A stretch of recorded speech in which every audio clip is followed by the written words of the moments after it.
महाराज की जय। आवाज़ तो इसका उठा दीजिए।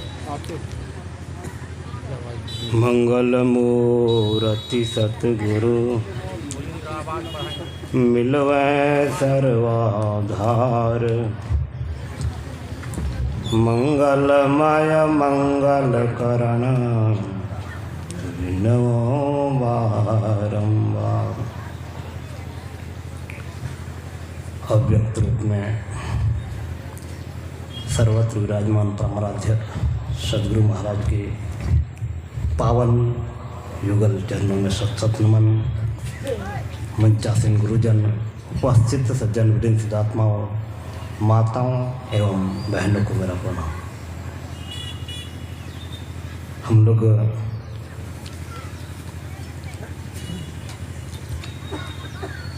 सुन रहे थे यह त्रिवेणी संगम संत मत सत्संग का प्रथम अधिवेशन है।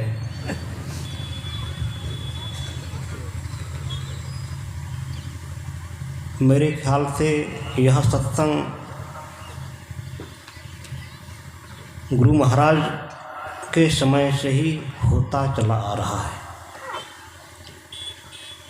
जब गुरु महाराज ने प्रचार शुरू किया तो उन्होंने 3 आलंबन को लेकर के अपने मत को आगे बढ़ाया, क्योंकि गुरु महाराज जैसे तत्वदर्शी महापुरुष ये जानते थे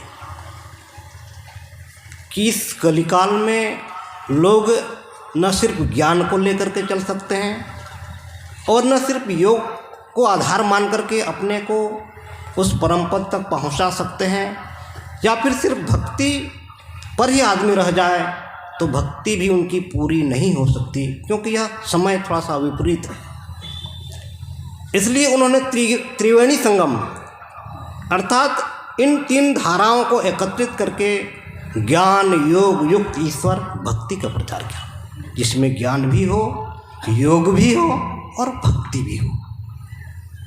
तो यह त्रिवेणी संगम गुरु महाराज का चलाया हुआ एक सिद्धांत है, लेकिन आज हम इनका नामांकन, इन्होंने स्वामी श्रद्धानंद जी महाराज ने कहा, इसका नामांकन किया कि त्रिवेणी संगम संत मत सत्संग, ऐसा नहीं। तो ये त्रिवेणी संगम गुरु महाराज का एक चलाया हुआ एक सिद्धांत है कि मानव को ज्ञान, योग, युक्त, ईश्वर, भक्ति का अवलंबन लेकर के परमात्मा तक पहुंचना चाहिए, क्योंकि इन तीनों अवलंबन को लेकर के जो परमार्थ के पथ पर आगे बढ़ेंगे उनकी यात्रा सफल हो जाएगी। इसी प्रश्न को हनुमान जी से भगवान ने पूछा था, कहा कि भक्त और ज्ञानी में क्या अंतर है। तो हनुमान जी ने कहा कि ज्ञानी दीपक की तरह है, दीपक की तरह ज्ञानी है, और भक्त मणि की तरह है। दीपक को आप कहीं बाहर में जला देंगे, हवा की झोंका से वो बुझ सकता है, लेकिन मणि को हवा की झोंका बुझा नहीं सकता। तो ज्ञानी को अपना बल है और भक्त को परमात्मा का बल है। और योग भी ऐसा ही है। महर्षि पतंजलि ने अष्टांग योग को आधार बनाया, और भी कई आयाम है उसमें, लेकिन मुख्य रूप से लोग अष्टांग योग के संबंध में बोलते भी और हम आप सुनते भी आए हैं। यम, नियम, आसन, प्राणायाम, ध्यान, धारणा और समाधि। अंतिम ये पराकाष्ठा है समाधि। तो समाधि भी 2 प्रकार का उन्होंने कहा, एक सविचार समाधि, दूसरा निर्विचार समाधि, जिसको संप्रज्ञात और असंप्रज्ञात समाधि भी हम कह सकते हैं। संप्रज्ञात समाधि उसे कहते हैं जिसमें ध्याता, ध्यान और ध्येय जो विषय है ये तीनों का समावेश हो, और असंप्रज्ञात समाधि में ये सब तीनों सिर्फ ध्याता ही रह जाता है या फिर ध्येय ही रह जाता है। जैसे हमारे देश में भी ऐसे बहुत सारे संत आए, और हमारा जो वेद है उसमें चारों वेद में एक एक महावाक्य है। महावाक्य का अर्थ होता है कि उन वेदों का जो सार है, एक शब्द में पूरे वेद को कह देना, एक शब्द में पूरे वेद को कह देना, उसे महावाक्य कहते हैं। तो ऋग्वेद में कहा कि तत्त्वमसि, तत्त्वमसि मतलब तुम वही हो। वही हो मतलब जो परमात्मा का स्वरूप है वही आपका स्वरूप है। तो कहा तत्त्वमसि,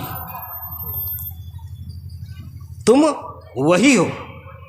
और सामवेद में कहा अहम ब्रह्मास्मि, मैं ही ब्रह्म। शब्दों का अंतर है लेकिन अर्थ एक ही है। तो भक्ति के जितने भी आचार्य हुए, जैसे गोस्वामी जी हुए, सूरदास जी, चैतन्य महाप्रभु, सबने इस आधार को लिया कि तत्त्वमसि, तुम वही हो। इसलिए उन्होंने अपने आप को परमात्मा के चरणों में समर्पित कर दिया। और बुद्ध महावीर जैसे ऐसे ज्ञान मार्गी महात्मा हुए, उन्होंने कहा अहम आत्मा, अयम आत्मा ब्रह्म, यह आत्मा ही ब्रह्म है, यह आत्मा ही शाश्वत है। इसलिए उन्होंने इस ज्ञान मार्ग को अपनाया। तो ऐसे बहुत सारे हमारे देश में आचार्य हुए। तो पतंजलि ने कहा कि योग का आश्रय लेकर के, समय ने देखा है, इतना कर दीजिए, हम इसमें नहीं देखे हैं कितना तक बोलना है। तो योग का आश्रय लेकर के हम आप उस परमात्मा तक पहुंच सकते हैं। लेकिन हम गृहस्थ लोग यम नियम आसन प्राणायाम, बहुत ऐसे लोग यहाँ बैठे हैं जो इनकी परिभाषा ही नहीं जानते। इसका आचरण कैसे करेंगे? आप कर सकते हैं? नहीं हो सकता है। अष्टांग योग के संबंध में बहुत लोग सुने भी नहीं हैं। और भक्ति किसकी करें, कैसे करें, और भक्ति का परिणाम क्या होता है, ये भी बहुत लोगों को पता नहीं है। इसलिए गुरु महाराज ने सरल सरल कहा कि सब संतन की बड़ी बलिहारी, बिंदु ध्यान विधि, नाद ध्यान विधि, सरल सरल जग में प्रचारी। कहा कि बहुत सरल तरीके से हम आपको गुरु महाराज ने समझाया। तो सरल सरल जग में प्रचारी और हम आपको समझाया। ऐसे इतिहास को जब पढ़ते हैं तो पता चलता है कि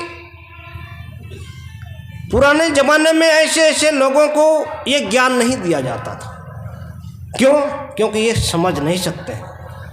और गुरु महाराज ने हम आपको वह ज्ञान समझाया जो वेद को पढ़ते हैं वे समझ नहीं पाए। एक मैं कहता हूँ, कहना तो नहीं चाहिए, ऋषिकेश में एक सबसे बड़े विद्वान हैं, नाम तो नहीं बोलूँगा, जो ऋषिकेश के सबसे बड़े विद्वान हैं। उत्तर काशी में वे प्रवचन दे रहे थे। तो हमारे गुरु भाई हैं, नेपाल के हैं। तो वे बोलने के क्रम में बोल रहे थे, जो संत महात्मा लोग जो ये नादानुसंधान की क्रिया बतलाते हैं, ये जो हमारे अंदर में नस नाड़ियाँ हैं उसमें जो रक्त की बहती है, क्या कहते हैं, खून जो चलता आपस में इधर उधर मतलब संचार होता है खून का, तो उसी का आवाज़ सुनते हैं।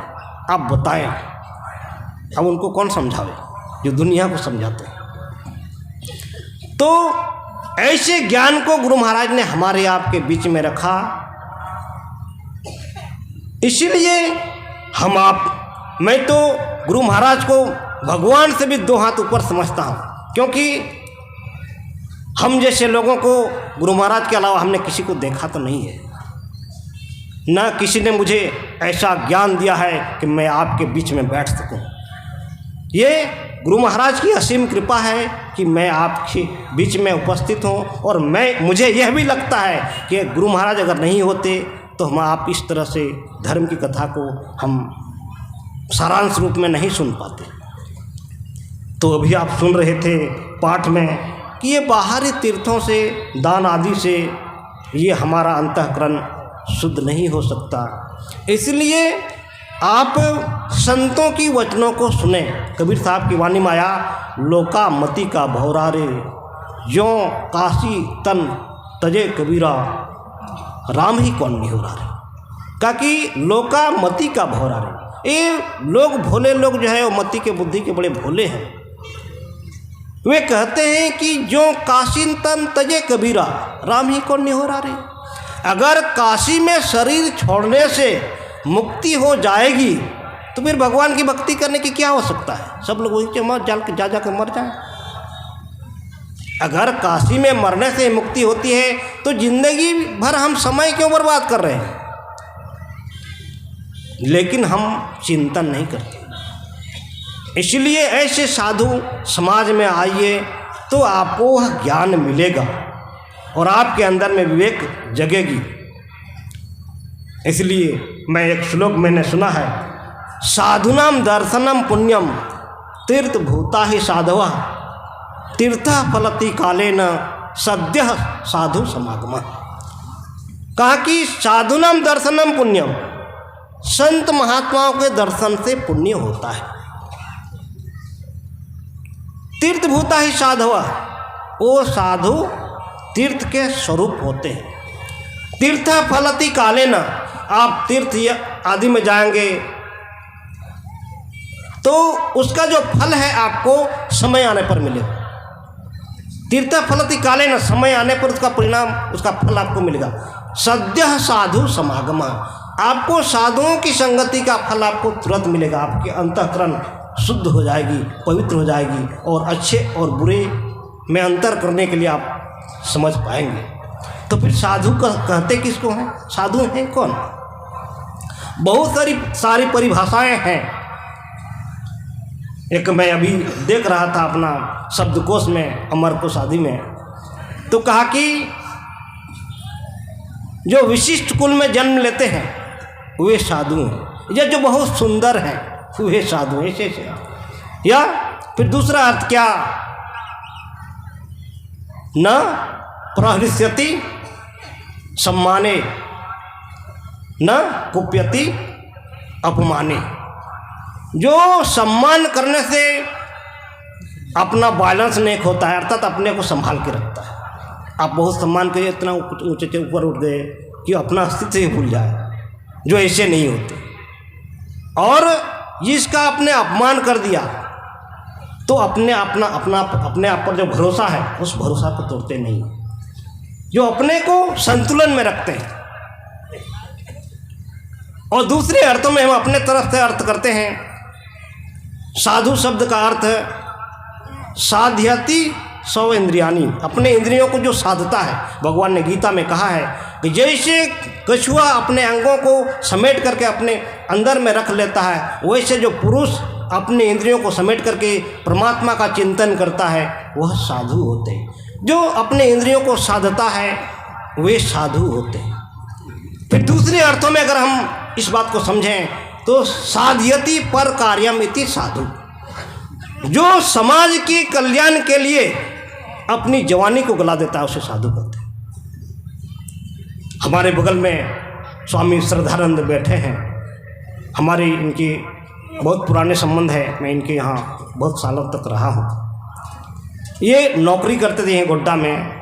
मैंने कभी इनको नहीं देखा कि 11 बजे 11:30 बजे से पहले ये आश्रम आते हैं। सब दिन 11 बजे 11:30 बजे आते थे आश्रम में और कहीं न कहीं कुछ लेकर के आते थे और समाज के कल्याण के लिए।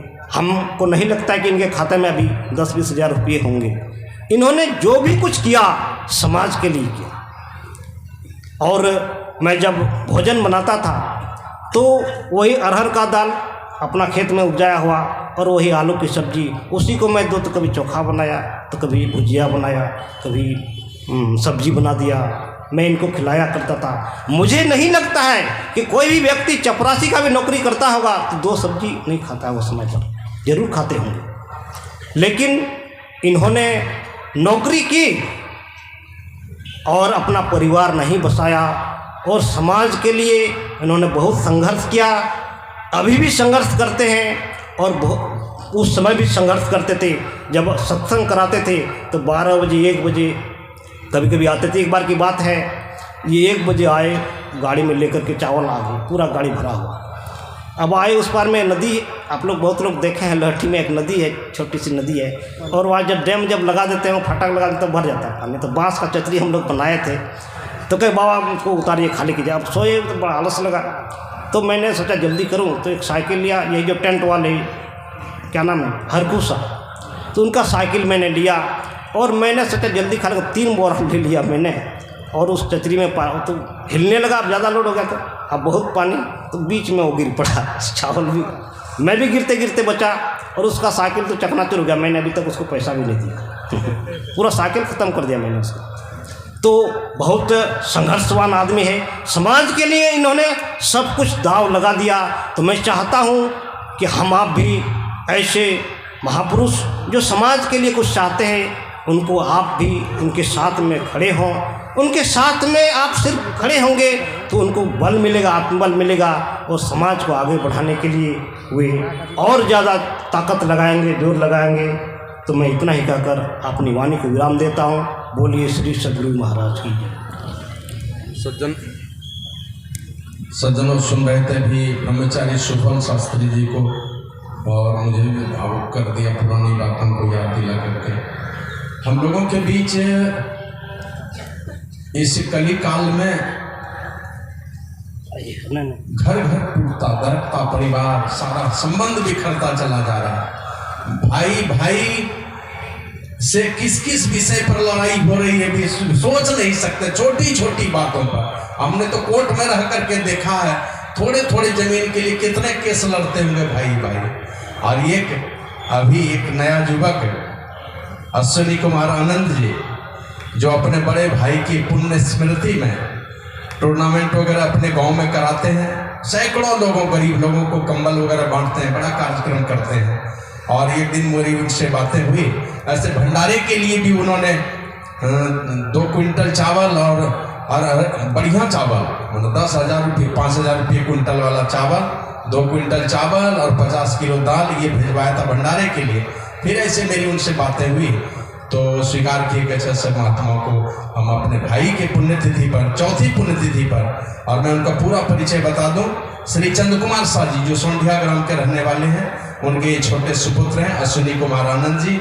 अपने बड़े भाई सुदर्शन कुमार की चौथी पुण्यतिथि पर सभी संतों को, सभी महापुरुषों को अपने हाथों से वो कंबल दान करेंगे।